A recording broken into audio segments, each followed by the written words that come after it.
Hey everybody, welcome to the Betta Fish News Club channel. Please stay tuned to the end, as we're going to have a way that you could download this as a special PDF on the Rosetail Betta.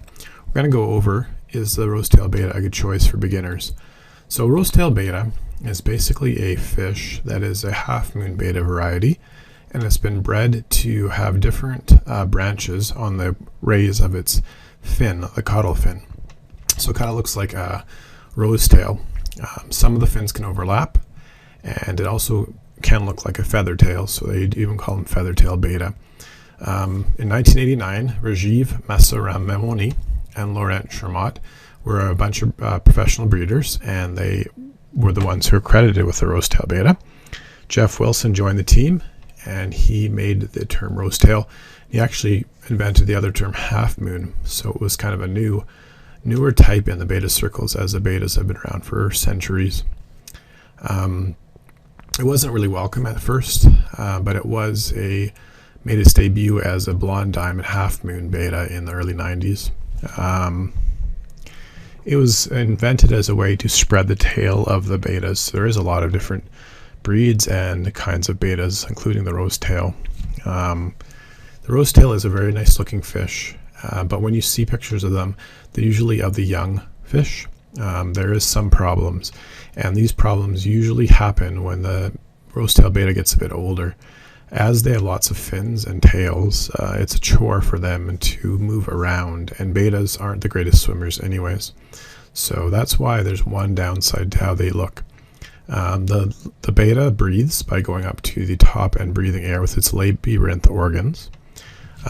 So that's why they stick around the middle or top of the tank. So when the rosetail gets older, it's hard for them to travel with all this extra weight. Also, this is how they feed. They usually rise to the top, as bettas have teeth, and in the wild they eat mosquito larvae at the top. So this is also how they like to feed. And again, the weight of the rosetail makes it hard for them to do this.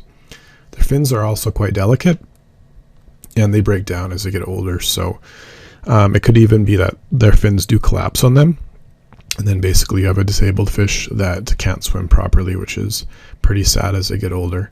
They're also known to bite, and sometimes they even bite their own tail, just in an attempt to get rid of it as it's so heavy.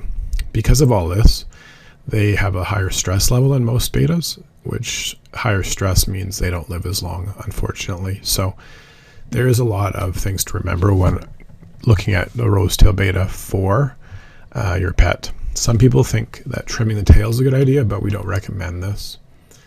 And red rosetails are probably the most popular betta and the most popular rosetail as well.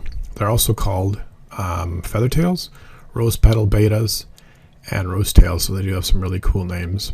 So as you can see, the Rosetail Betta isn't the best betta fish for beginners, but we have a lot of information here on Betta Fish News Club that you could check out. As mentioned, if you want to download this as a PDF, please visit our website, bettafishnews.club, and you'll go to our main site and just send us a quick email to be on our mailing list and to download this as a PDF. So thank you for watching, and we'll see you next time.